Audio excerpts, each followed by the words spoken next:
Por exemplo, período. Digamos que T maiúsculo seja o período. Período de revolução do planeta. Quanto tempo ele leva para completar uma volta em torno do Sol. E A é o semi-eixo maior. Como é que nós representaríamos, por uma equação matemática, essa lei de Kepler expressa em palavras? Proporcional é a mesma coisa que igual. O que você está dizendo é o seguinte, se eu compro 1 quilo de carne, qualquer que seja a carne, eu pago R$1. Sendo que o preço é igual ao peso. O preço não é igual ao peso, é um múltiplo do peso. É uma constante que depende do preço da carne vezes o peso. Então dizer que o quadrado do período é proporcional ao cubo do semi-eixo maior é dizer que existe uma constante tal que o quadrado do período é essa constante vezes o cubo do semi-eixo maior. Qual que é? Do cubo do semi-eixo maior. Eu vou propor o seguinte problema aqui para vocês. Eu vou resumir aqui o enunciado, senão vai tomar muito tempo. Planeta, período 90 dias. Isso é próximo, por exemplo, do período de revolução do planeta Mercúrio. Se não me engano, Mercúrio é 88 dias, alguma coisa assim. Então imagine que um planeta tem um período de 90 dias e um asteroide tenha semi-eixo maior igual a 4 vezes o do planeta. Pergunta, qual é o período do asteroide?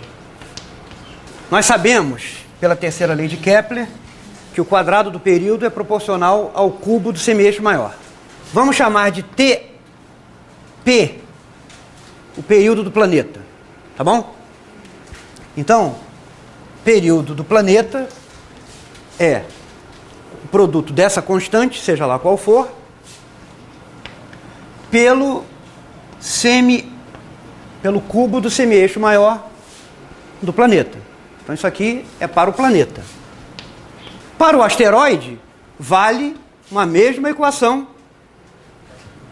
O período de revolução do asteroide é igual a esta constante vezes o cubo do semi-eixo maior ao quadrado, né? Eu esqueci aqui o quadrado e aqui também, do asteroide. Mas o que está dito aqui, ó, em relação ao semi-eixo maior do asteroide e do planeta? Qual é a relação entre isto aqui e isto aqui? Isto aqui é 4 vezes isto. Então, vamos usar essa informação aqui, ó. Então, TA ao quadrado é igual a K vezes, no lugar do semi-eixo maior do asteroide, escrevemos 4A do planeta ao cubo. Agora, o que é 4AP ao cubo? Então isso aqui, ó, é 4 ao cubo KAP ao cubo. Agora, o que é KAP ao cubo?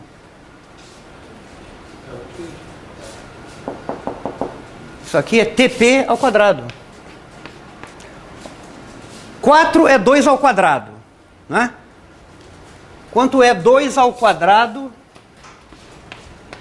ao cubo? 2 à sexta. Então isso aqui, ó, é 2 à sexta potência TP ao quadrado. Ou seja, TA ao quadrado é igual a 2 à sexta TP ao quadrado. Se nós extrairmos a raiz quadrada dessa equação, ficaremos com TA igual a quê? O que é a raiz quadrada de xy, com números positivos x e y? Raiz de x vezes raiz de y. Quanto é a raiz quadrada de 2 à sexta potência? é 2 ao cubo, que é 8. Isso aqui é 2 ao cubo TP.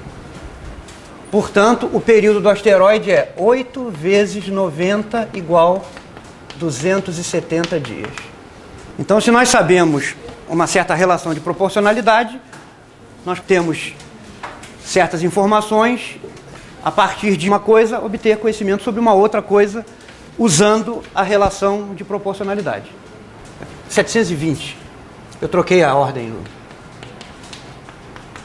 Obrigado. Bom, eu vou fazer uma relembrada relâmpago aqui de função quadrática. Uma função quadrática é uma função da forma ax2 mais bx mais c com a diferente de zero. Se a for zero, a função não é quadrática, é a função afim, né? O gráfico de uma função quadrática depende do sinal do coeficiente de x2, do a, e depende de se a equação ax2 mais bx mais c tem soluções reais ou não. Se existem raízes reais ou não. Então, por exemplo, esse gráfico aqui corresponderia a um caso em que a é positivo e essa função tem duas raízes, por exemplo, x1 e x2. Aqui no caso, nesse desenho, seriam duas raízes positivas. Onde o gráfico corta o eixo do x, né, é onde essa função se anula. Então, são as soluções da equação ax2 mais bx mais c igual a zero, que todos vocês sabem que tem raízes menos b, mais ou menos, raiz de b2 menos 4ac sobre 2a. O discriminante, que é definido como b2 menos 4ac, se o discriminante é positivo, então isso que está debaixo da raiz é real, há duas soluções distintas. Corresponde a essa figura aqui. Então isso aqui é um caso em que a é maior que zero e o discriminante é maior que zero. Se o discriminante for negativo, não existem soluções reais para a equação do segundo grau. Então o gráfico não corta o eixo do x. Então o gráfico é alguma coisa assim. Isso aqui corresponderia a um caso em que a é positivo e o discriminante é negativo. E há um monte de outras possibilidades, eu não vou listar todas aqui porque seria cansativo. Só mais duas. Por exemplo, essa aqui, ó, corresponde a um a negativo e um discriminante positivo. Há duas raízes reais. Agora, um gráfico assim já é a negativo e discriminante negativo. Não há raízes reais.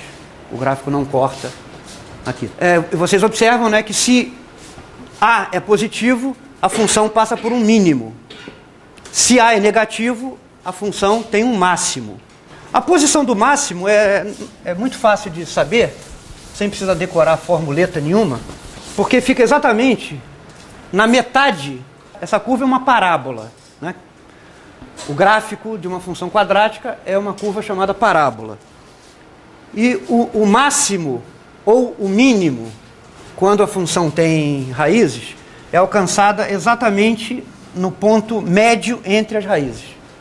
Essa curva é simétrica. Esse lado de cá se você rebater essa figura para lá, elas coincidem.